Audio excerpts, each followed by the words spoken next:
오늘은 저와 제 후배, 선배가 각각 겪은 연가 이야기를 해볼 텐데요. 옴니버스 형식입니다. 참고로 이 이야기에 나오는 저를 포함한 3명은 부산 초등학교 선후배 시간이기도 합니다. 얘기를 어떻게 풀어볼까 고민하다가 순한 맛부터 매운맛 순으로 얘기를 해보기로 했어요. 자, 먼저 가볍게 제 후배 얘기부터 해볼게요.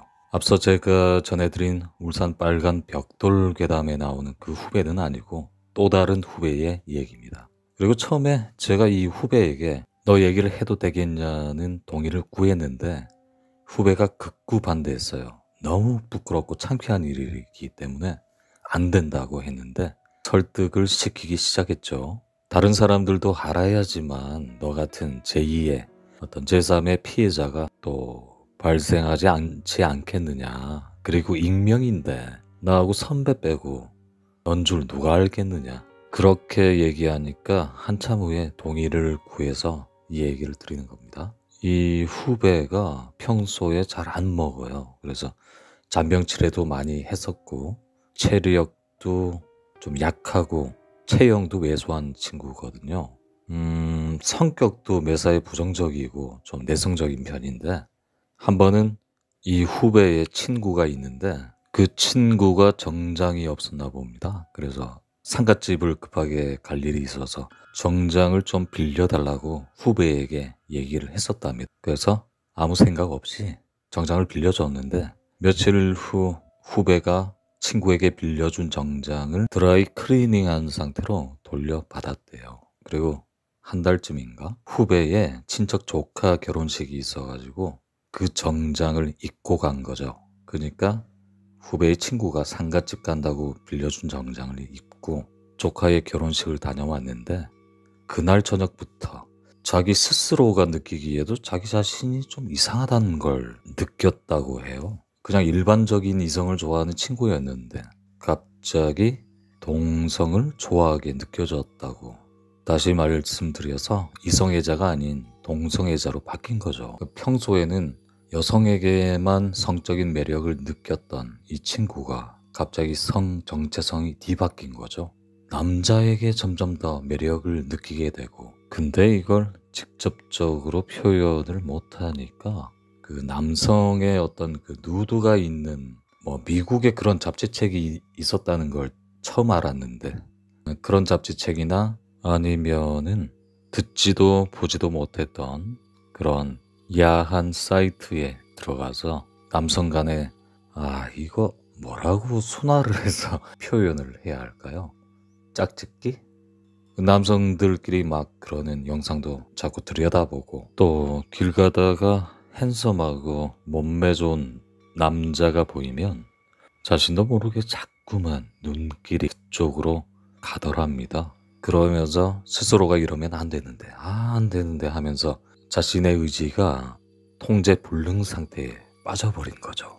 날이 갈수록 동성애에 대한 성적인 욕망이 계속해서 불타올랐는데 그러던 중에 한 번은 울산에 있는 게이바도 찾아가서 그곳에 일하는 종업원이랑 한동안 사귀는 일도 생겼대요. 물론 성적인 관계까지는 안 갔는데 그러니까 야동을 보긴 했어도 실제로 그걸 실행한다는 게 두려웠다고 해요. 그래서 그냥 같이 영화 보고 차 마시고 드라이브 하면서 전화 주고받고 위로받는 말동무 정도 그 선에서만 잠시 사귀었다고 하는데 그러면서도 한편으론 이 사실을 누구에게 하소연도 못하고 그냥 스스로만 끙끙 앓고 있었던 거죠. 계속해서 자기 스스로가 이러면 안 되는데 그러면서 또 한편으론 에이 뭐 어때 그럼 그럴 수도 있지 그렇게 그 두 개의 자아가 서로 계속 줄달리기를 팽팽하게 하고 있었던 모양이에요. 그러던 중에 한날 이 후배랑 저랑 선배랑 서로 다들 친한데 오랜만에 뭉쳐서 술을 마시고 술자리를 그냥 끝내기 아쉬웠던지 저희 집에 가서 술을 마시게 되는데 문제의 사건은 이날 일어납니다. 저의 집은 현재는 울산이고요. 이 후배랑 선배의 집은 부산이거든요. 그래서 너무 늦게까지 술을 마시다 보니까 대리도 안 잡히고 시간도 너무 늦었고 그래서 다들 저희 집에 자게 된 거죠. 저는 제 방에 들어가서 자고 후배랑 선배는 거실에서 잤는데 한참 잠에 들었는데 난데없이 쿵쿵 퍽 퍽 꽈당 하는 소리에 놀래가지고 자다 깼는데 알고 보니까 선배가 이 후배를 두들겨 패고 있었던 거예요. 너무 놀래가지고 저는 잠에서 덜 깬 상태에서 일단 선배를 말리기 시작했죠. 아니 이 비싼 술 먹고 웬 주사를 부리냐 이렇게 선배에게 따졌더니 선배 얘기가 이 후배 놈이 자는데 자기를 한참을 더듬었다는 거예요. 처음에는 그냥 자다가 더듬는 습관이 있겠지 하고 참았는데 이게 점점 더 노골적으로 더듬길래 참다가 끝내 죽방을 날려버린 거죠. 이 얘기를 듣고 일단 선배랑 후배를 일단 진정부터 시키고 후배에게 야 너 왜 그랬냐 그래 물어봤더니 후배가 그제서야 지금까지 있었던 일을 실토하기 시작했어요. 그러면서 자기 자신도 자기가 왜 이렇게 된지 모르겠다면서 막 울음을 터뜨리더군요. 근데 이 후배 얘기를 곰곰이 듣던 선배가 후배에게 너 내일 집에 돌아가면 당장 친구에게 빌려준 정장 가지고 우리 어머니한테 일단 가자 그러더군요. 이 선배의 어머님께서 무속인이셨거든요. 그런 일이 있고 그 후로 며칠 후에 선배를 통해서 소식을 전해 들었는데 후배가 빌려준 정장 속에 상갓집에 있는 잡기가 스며 들어왔다고 하더군요. 그리고 예상하다시피 그 잡기가 동성애자였다는 겁니다. 선배 어머님께서 이 후배에게 굵은 소금을 뿌리고 또 후배가 알레르기가 있는 복숭아를 잔뜩 먹여가지고 구토를 하게 만들고 오방기 오색천으로 급처방을 해서 후배가 다시 원래의 상태로 돌아올 수 있었다고 해요. 귀신이 약해서 망정이지 만약에 악귀가 들어왔다면 정말 더 큰 일이 생길 뻔했다고 무속인이신 선배 어머님께서 그런 말씀을 하셨다고 합니다. 그러면서 선배가 제게 조언을 했는데 야 너 선비야 너 무조건 상갓집 갈 때 상갓집 간다고 물론 잡기가 묻어오는 건 아닌데 그날 일진이나 운때가 안 맞으면 허주나 잡기가 실릴 수 있으니까 상갓집 갈 때 항상 소금을 조그만 봉지에 넣어가지고 챙겨갖고 다녀야 된다. 그리고 상갓집 갔다가 바로 집에 오면 안 되고 사람 많은 장소 뭐 백화점도 있고 커피숍도 있고 그런 곳에 반드시 들렀다가 소변 보고 또 집에 들어오기 전에 동서남북으로 침을 뱉고 오라더군요. 3번씩. 왜냐하면 영가가 사람의 구멍을 통해서 들어오는데 그 혀에 어떤 침을 타고 맥을 타고 돌아다닌다고 하더군요. 근데 이 말이 사실 말이 쉽게 잘 안 되죠. 일일이 그런다는 게 참 번거로우니까. 그리고 또 왜 그런지 모르겠는데 저는 상갓집에 나오는 음식이 그렇게 맛있더군요.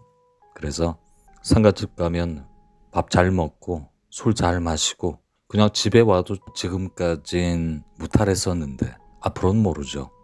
자, 판단은 여러분의 몫입니다. 두 번째론 제 얘기를 해볼게요. 제가 20대 초반쯤에 겪었던 일인데요. 저희 집과 관련된 얘기입니다.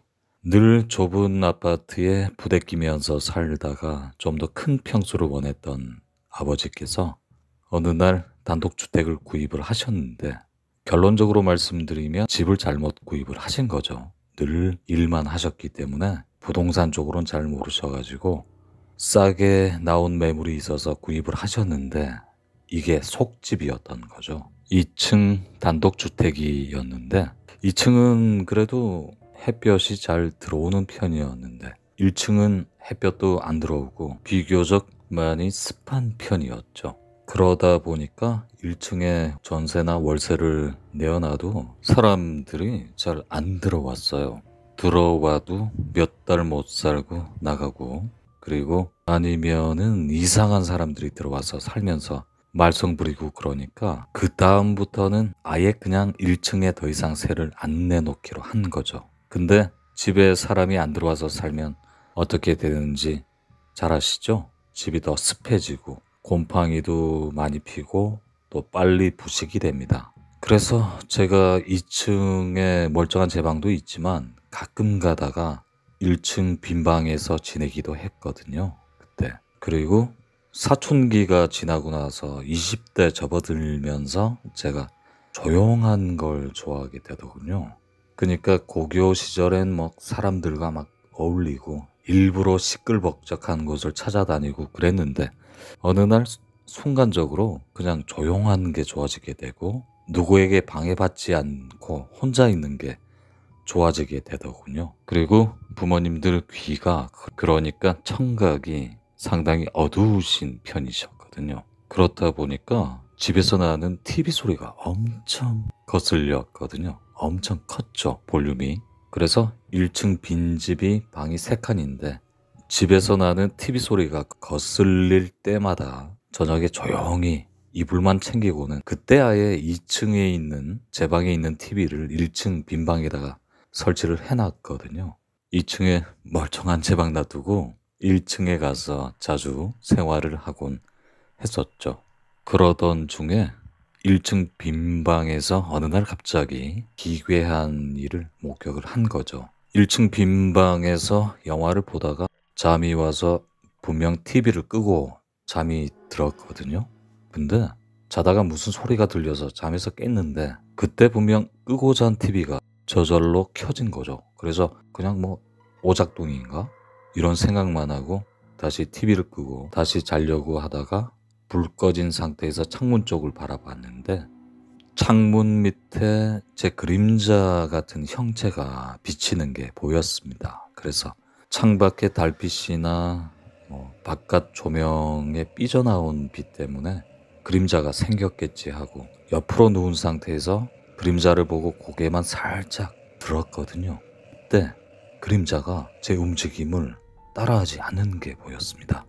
전 분명 누운 상태에서 그림자를 보고 고개만 살짝 들었는데 그 그림자는 고개를 들지 않은 상태로 그냥 누워 있었던 거죠. 이때 정말 심장이 멎는 줄 알았습니다. 그래서 막 엄마 찾고 맨발로 막 불이 나게 뛰쳐나가가지고 후다닥 달아나서 다시 제 방에서 잠을 잤던 적이 있고 또 한 번은 친구들이랑 저녁 늦게까지 놀다가 집으로 돌아오게 됐는데 제 방을 가려고 하면 저희 집 대문을 지나서 1층 방을 지나서 계단을 타고 올라가는 그런 구조거든요. 그래서 1층에서 2층까지 계단을 중간쯤 올라가다 보니까 1층 방 창문에 뭔가가 느껴져서 보니까 실루엣이 사람 형체 같아 보이고 시커먼 게 보이길래 내 모습이 창문에 비춰진 건가 하고 손을 살짝 들어서 흔들어 봤는데 따라하지 않더군요. 그래서 고등학생이 빈집에 들어와서 담배 피우는 거 아닐까 싶어가지고 그때 당시 빈집이라서 문을 잠궈 놓지 않은 상태였는데 그런 일이 종종 있었거든요. 그래서 혼내줘야지 하고 다시 계단 내려가서 창문 앞에 가까이 다가서는 순간 창문 앞에 그 사람 형체 같은 실루엣이 발도 없고 흔들흔들 거리면서 허공에 둥둥 떠 있는 걸 바로 눈앞에서 목격하고는 소리도 못하고 그대로 몸이 굳어버린 거죠. 그러다가 움직일 수 있게 되자마자 막 비명을 질러댔는데 저답게 부모님들께서 뭔 일인가 하고 이제 놀래가지고 현관문을 열고 아래층으로 내려온 거죠. 애가 막 비명 지르고 혼비백산 되어가지고 손을 부들부들 떨고 있으니까 아버지께서 애가 허해서 야, 이 보약 한 첩 지어야겠다 하시고 그 다음날에 보약을 지어 오셨고 그 뒤부터 다시는 그날 이후로 1층을 얼씬도 하지 말아야겠다 이런 결심을 했는데 사람이 망각의 동물이라고 하잖아요. 그래서 몇 달이 지나서 어느 날 술을 친구들을 만나서 막 부어라 마셔라 니 죽고 나 살자 막 밤새 코가 삐뚤어지게 마시고 새벽 늦게까지 마셨던 것 같아요. 그래서 집에 늦게 들어오면 당연히 부모님이 자다가 깨시고 또 화를 내시고 잔소리 할 것 같아가지고 술 기운에 과감해진 거죠. 사람이 에이 귀신 뭐 그까짓 거 뭐 그러고 다시 1층에서 자게 됐거든요. 자다가 화장실 가고 싶어서 눈을 떴는데 그때 다락방 문이 미닫이 문이었거든요. 근데 끼익 하고 저절로 열리는 걸 목격했죠. 이걸 폴더가이스트 현상이라고 하던데 그땐 창문하고 출입구 문이 다 닫혀져 있었고 어디선가 바람 불 일도 없었는데 그런 현상이 일어나더군요. 근데 그때 제가 워낙 만취 상태가 되어가지고 저의 뇌가 마비된 건지 모르겠는데 그 현상을 목격하고도 무섭다고 느끼지 못했던 것 같아요.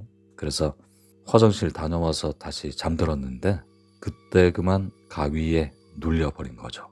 몸이 안 움직이는 상태에서 겨우 눈만 멀뚱 떠지는 상태에서 갑자기 눈앞에 먹구름이 막 방안을 가득 채운 상태에서 그 구름 속에서 저승사자가 나타났습니다. 근데 보니까 전설의 고향에서 보던 것과 똑같이 상투에 까만 갓을 쓰고요. 이게 짙은 숙색 빛깔이었다고 해야 되나? 어두운 계통의 한복 차림이었는데 얼굴은 기억이 안 났던 것 같아요. 아니, 얼굴이 없었다고 표현해야 하는 게 맞는 것 같습니다.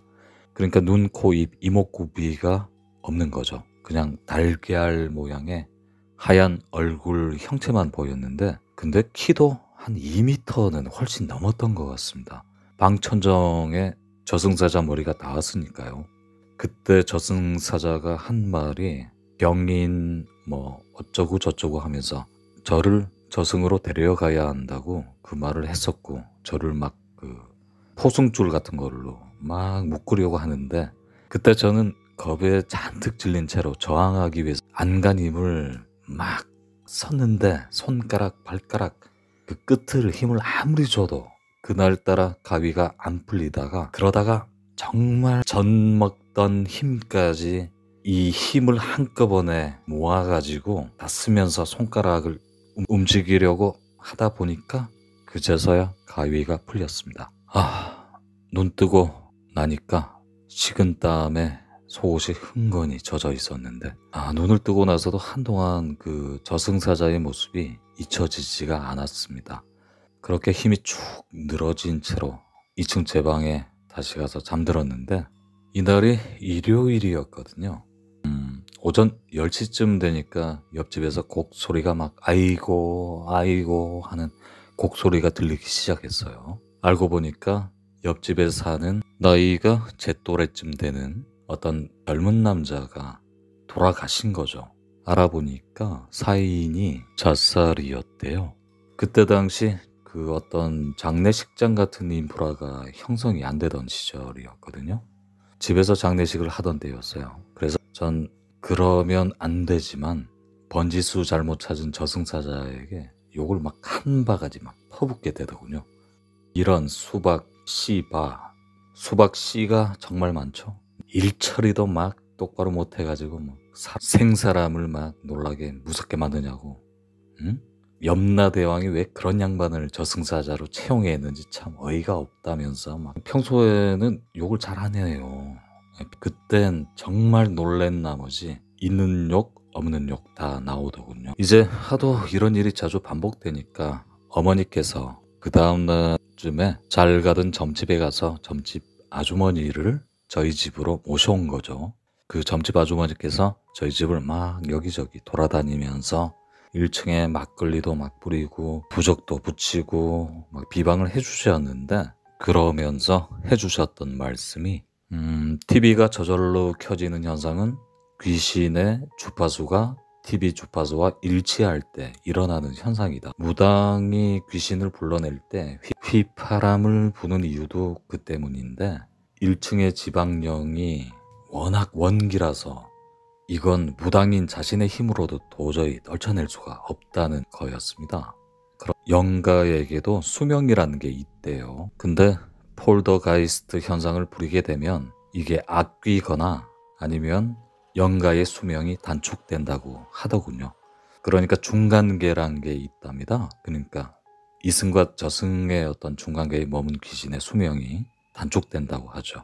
악력을 쓰면. 그런데 이 정도의 악력을 부리는 지방령을 떨쳐내려면 무당인 자기 자신이 죽거나 아니면 지방령이 죽거나 누가 둘 중에 하나는 죽어야 할 만큼 강력한 지방령이라서 그냥 이사를 하는 게 답이라고 하셨어요. 아님 그냥 살거나. 근데 1층에 있는 지방령이 불행 중 다행으로 아기는 없어 보인다는 겁니다. 이 지방령에게 해만 안 끼치면, 그러니까 귀찮게만 안 하면 큰 별 해코지는 없을 거다 하셨습니다. 그리고 2층은 또 살아가는데 아무런 문제가 없다고 그러셨어요. 그리고 나중에 알고 봤더니 친해진 이웃집 아주머니께서 저희 집 1층에 새들어 살던 40대 아저씨가 부인이 바람이 난 걸 알고 홧김에 목매달아서 자살을 한 적이 있다고 말씀을 해주시더군요. 그러니까 저희가 이사 오기 이전의 일이죠. 그래서 전 집주인이 소문이 더 험해지기 전에 이 집을 헐값에 급매물로 내어놓은 것이고, 그 미끼를 저희 아버님께서 덥석 무신 거죠. 그래서 집을 내어놔도 워낙 흉흉한 소문이 이미 나돌았던 상태이기 때문에 집이 팔릴 리가 없죠. 최근에 재개발이 된다는 그 소식이 있던데, 아무튼 재개발만 되길 바라면서 그렇게 현재까지 저희 집에서 그냥 살고 있어요. 자, 마지막 얘기입니다. 선배랑 저랑 함께 겪었던 일을 지금부터 전해드릴게요. 이 선배가 좀 주사가 있거든요. 그러니까 평소에는 멀쩡한데 술만 들어가면 늘 주변 사람들에게 영가는 있다고 주장을 막 강하게 해서 따돌림을 받았는데요. 사실 영가를 보는 사람이나 한 번쯤 겪어본 사람들은 공감하겠지만, 전혀 그렇지 않은 사람들, 일반인들에겐 그런 얘기를 하면 좋아할 리가 없겠죠. 무슨 뭐가 모자라거나 정신적으로 아프다고 생각하는 사람들이 대부분이죠. 그냥 영가가 보여도 그냥 저처럼 그냥 얘기를 숨기고 살면 되는데 왜 굳이 그렇게까지 고생을 사서 하나, 애처로운 생각이 들 때가 많았는데, 선배가 그런 이유가 어머님께서 무속인인 이유도 있겠지만 그것보다 더 큰 이유가 하나 있죠. 여러분들께서 사후세계를 믿을지 안 믿을지 모르겠지만 선배의 주장대로라면 잠시 사후세계를 다녀왔던 거죠.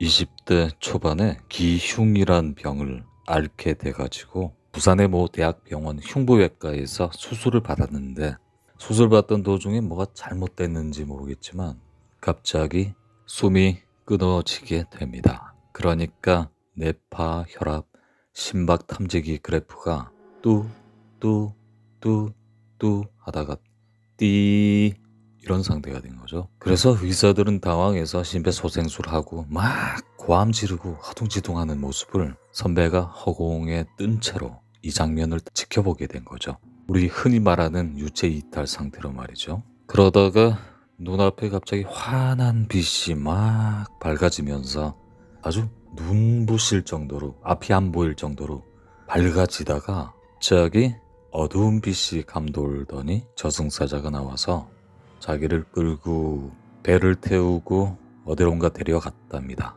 그리고 배에서 내렸는데 자기가 가야 할 길에는 곳곳에 송곳들이 길바닥에 놓여져 있더랍니다. 그리고 그 송곳들을 하나하나씩 맨발에 구멍이 나고 뼈와 살이 찢겨나가는 그 고통을 느끼면서 큰 송곳을 계속 밟아가면서 그 길을 걷고 있을 때였습니다. 정말 고통스러웠답니다. 상상 못할 정도로. 그러니까 한 걸음 한 걸음 걸을 때마다 막 그 굵은 송곳을 발로 밟고 지나가야 하는 거죠. 그리고 비록 육신은 죽었지만 영혼인데도 불구하고 그 고통이 엄청나더라는 겁니다. 전 개인적으로 상상하면 좀 끔찍하던데, 아무튼 그렇게 고통스럽게 송곳길을 가고 있다가 갑자기 하늘에서 뜨거운 다리미 2개가 보였는데, 그게 자기 가슴을 뜨겁게 막 전기로 찢으더니 그때 눈이 떠지더랍니다. 그러니까 심폐소생술로 다시 살아난 거죠. 그리고 다시 마취 상태로 재수술을 진행했는데 다행히 수술은 잘 끝냈고 회복도 잘 되었대요. 그때의 어떤 뇌사 상태에서 체험한 일들이 지금까지도 너무나 선명하고 끔찍하게 기억 속에 각인이 된 거죠. 지금까지도 그런 기억이 남아있어가지고 트라우마에 시달렸던 거죠. 그리고 그런 일을 겪고 난 뒤부터 만나는 사람들마다 꼭 전생 얘기를 하면서 사람은 죄를 짓고 살면 안 된다. 뭐 죽으면 지옥이 따로 있는 게 아니다. 닭으로 태어나서 끓는 물에 산채로 들어갈 수도 있고 그게 지옥이다. 그런 설교를 주변에 만나는 사람들마다 하니까 이걸 누가 믿고 좋아하겠어요. 그러다 보니까 주변에 친한 사람들이 하나 둘씩 떨어져 나가기 시작했고 이제 저랑 후배 그 외에 몇 명의 어떤 소수의 친구들만 주변에 남은 건데 이 선배가 그냥 편하게 형이라고 할게요. 형이 원래는 몸이 안 좋았거든요. 젊은 나이에 기초 수급자 생활을 하다가 그 돈으로 도저히 그 생활을 못하겠다고 판단하고 자기에게 맞는 쉬운 일자리를 찾아보다가 마침 그 일자리를 구했는데 그 일자리가 관광버스 기사 일자리였어요. 근데 출퇴근 거리가 너무 먼 곳이다 보니까 중고차를 알아봤대요. 출퇴근용으로. 부산에 중고차 시장이 엄청나게 많거든요. 그걸 한 바퀴 돌려고 그러면 하루 만에 안 될걸요. 그래서 몇 날 며칠 막 중고차 시장을 틈나는 대로 막 돌아봤는데 그러다가 어떤 중고차 매장에서 유독 싼 중고차 매물이 있는 걸 발견했는데 봉고차였거든요. 그리고 그 형이 웬만한 차 정비에 대해서 잘 아는 편이라서 그 차를 이리저리 살펴보고 주행도 해봤는데 정말 차가 멀쩡했대요. 그러니까 깨끗했다고 뭐 엔진하고 미션 뭐 외부와 내부 다 깨끗하고 그렇다고 해서 침수된 흔적도 없고 근데 가격이 너무 싸. 그러니까 이게 뭔가 좀 이상한데 이렇게 가격이 살 이유가 없는데 그러면서 중고차 딜러분에게 물어봤대요. 아니 차가 동급에 비해서 차가 너무 깨끗하고 키로수도 적당한데 왜 이리 가격이 저렴하냐고 했더니 딜러분 얘기가 아이고 사장님 오늘 운 좋네요. 그러면서 차주가 급전이 필요해서 급매물로 내놓은 건데 안 그래도 이 차는 돌아서면 금방 팔릴 차라서 정미심쩍으면 다른 차를 알아봐 드릴까요? 그랬대요. 그러니까 선배가 중고차 시장을 막 몇 날 며칠 막 알아본다고 지치기도 지쳤고 그리고 설마 별일이야 있겠어? 하고 괜찮아요 하고 당장 계약을 그 자리에서 한 거죠. 캐피탈 활부로. 그러고 차도 생겼겠다. 좀 신이 난 거죠. 그래서 며칠 있다가 제게 전화를 해서 휴일날에 낚시를 좀 같이 가자고 약속을 잡은 건데 약속날에 선배가 그 봉고차를 몰고 오면서 이 차 엄청 싸게 구입했다면서 막 자랑을 하더군요. 어찌나 자랑을 해대던지 그래갖고 보니까 제가 봐도 차는 깨끗해 보였어요. 그 선배 봉고차 뒷자리에 제 낚싯대하고 텐트 장비를 싣고 봉고차를 타고 간포 쪽으로 가던 길이었습니다. 낚시 포인트가 있거든요. 근데 이상하게 차에서 라디오가 저절로 켜지는 거예요.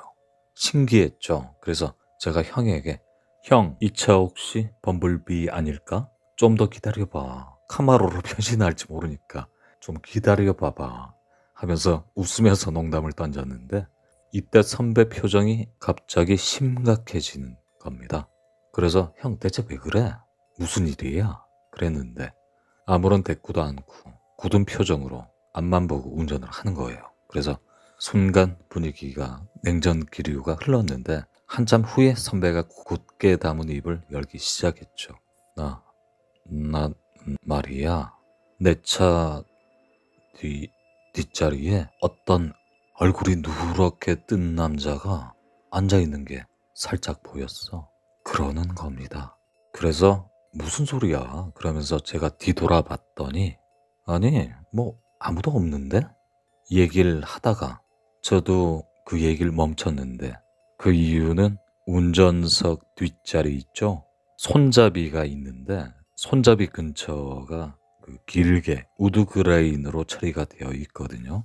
나무로. 근데 그 부분에 허연 손자국이 여러 개 보였기 때문에 저도 그만 굳어버린 거죠.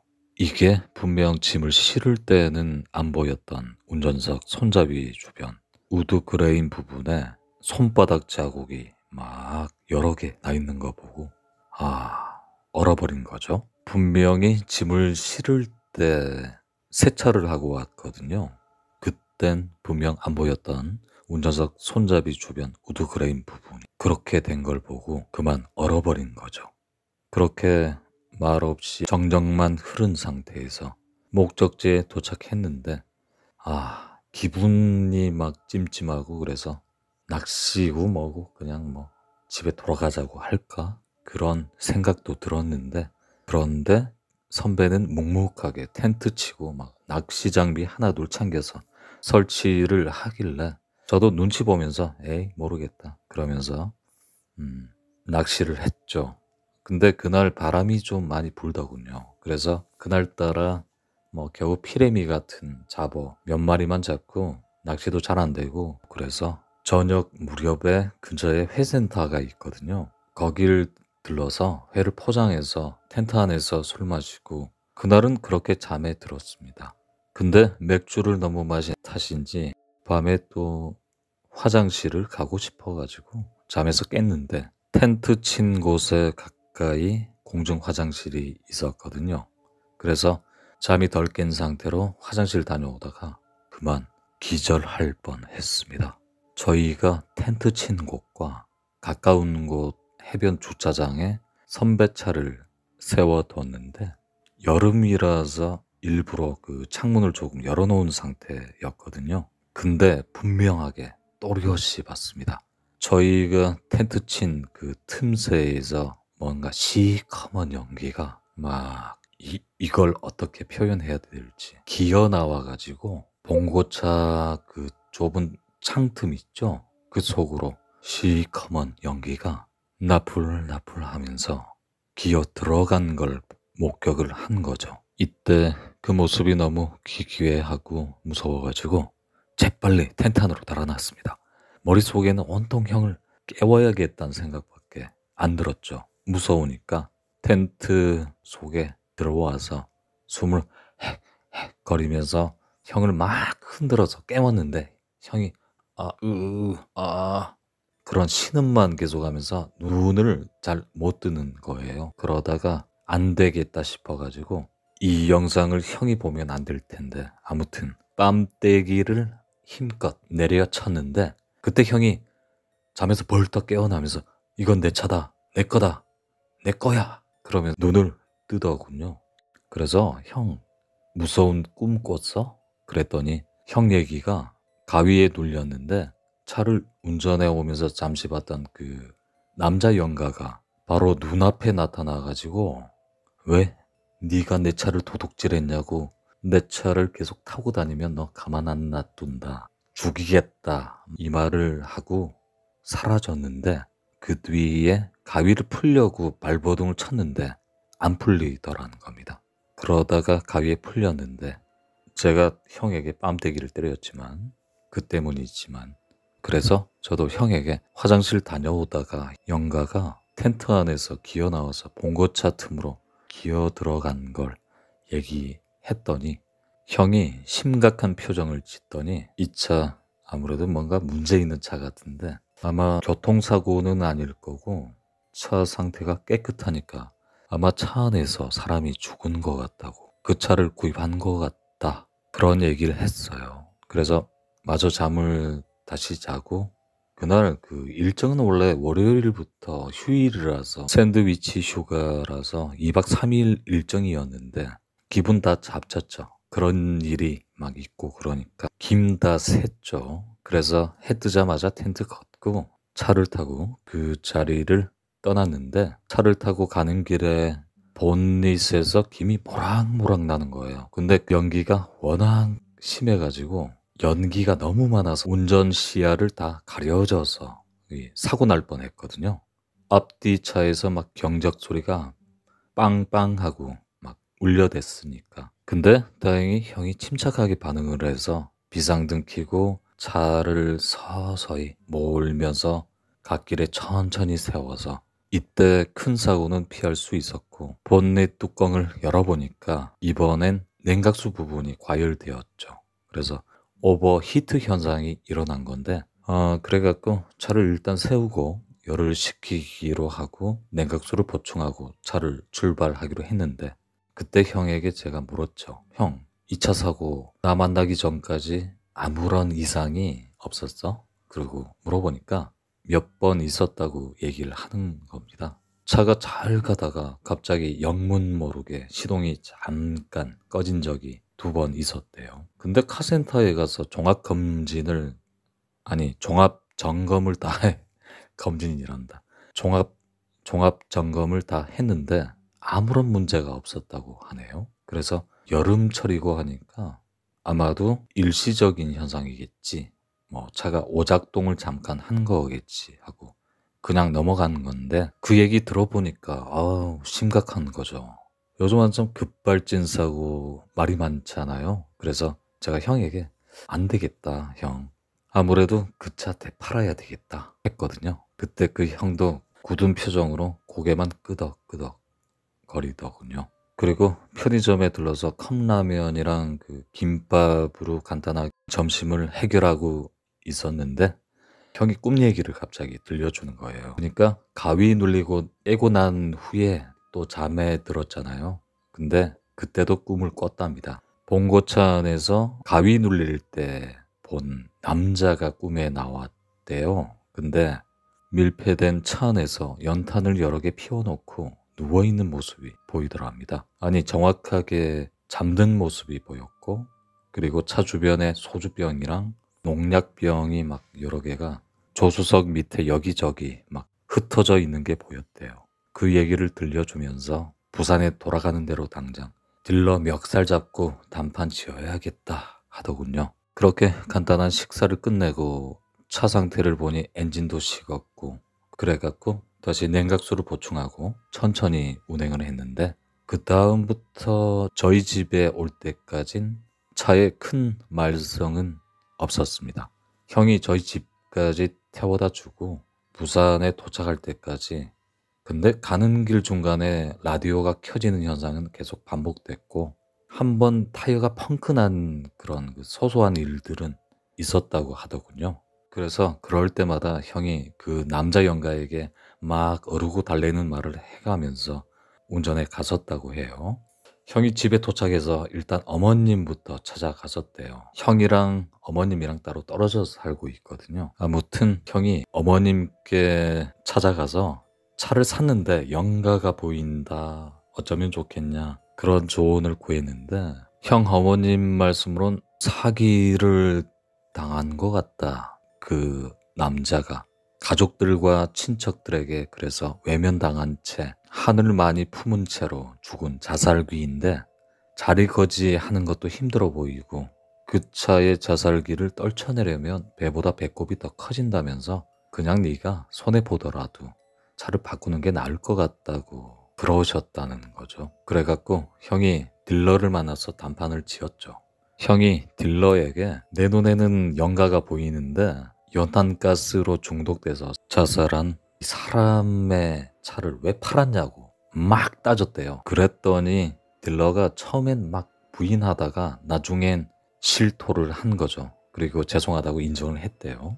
그리고 그닥 큰 손해 없는 그 선에서 차를 바꿨다고 합니다. 이렇게 얘기를 하다 보니까 어떤 분들께선 뭐 제 주변엔 영가를 보는 친구들만 있느냐고 오해하실 분 계실지 모르겠는데 제 친구들이 다 그런 건 아니고 일부분만 그렇습니다. 오늘 얘기는 여기서 이만 마무리하도록 하겠습니다. 자, 그럼 다음 시간에 또 뵙겠습니다. 감사합니다.